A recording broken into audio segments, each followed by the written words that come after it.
जय जगन्नाथ।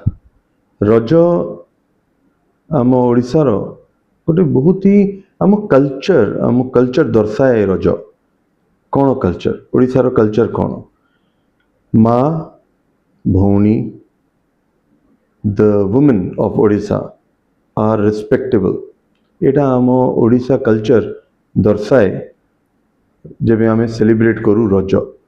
रज प्रति वर्ष मिड जून 13, 14, 15 आड़े एथर रज 14, 15, 16 जून पालन करुचु आम।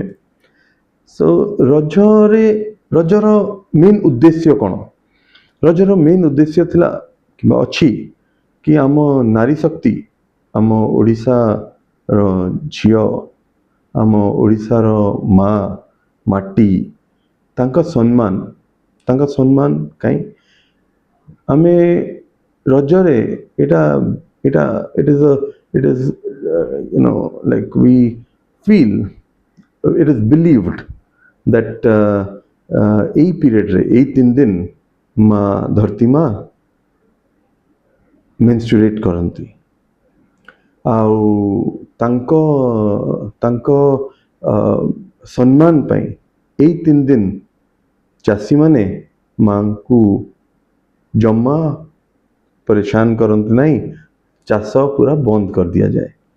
एटा even is believed that nature माने धरती माँ आउ आम झियो आम ओडिशार झियो माने दे आर कनेक्टेड।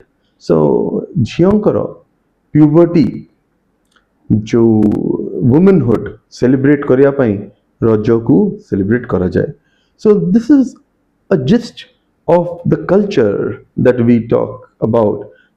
जो ओडिया कल्चर ओडिशार कल्चर कौन कि माँ झियो आम माटी तांको सम्मान करे। सो ए रज खाली दोली खेलिबा किंबा खाली पिठा खाइबा किंबा खाली पान खाइबा पर्यंत ही सीमित न रहू।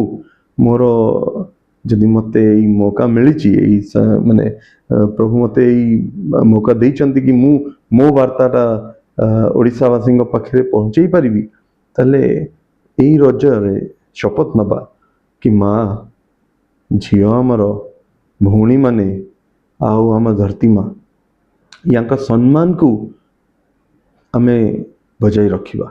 आमे as male folk should respect the wonderful female folk, the womanhood should be respected। so एटा ही मोर पिठा तो हमें खाऊ पान भी हमें खाऊ दोली भी हमें खेलू किंतु माँ माटी भौणी को हमें सम्मान दबा ताले की रज होबो। आउ एई उपलक्षे मु ओडिशा न्यूज परिवार तरफरु ओडिशावासी को रजर हार्दिक शुभेच्छा जनाऊँ। जय जगन्नाथ।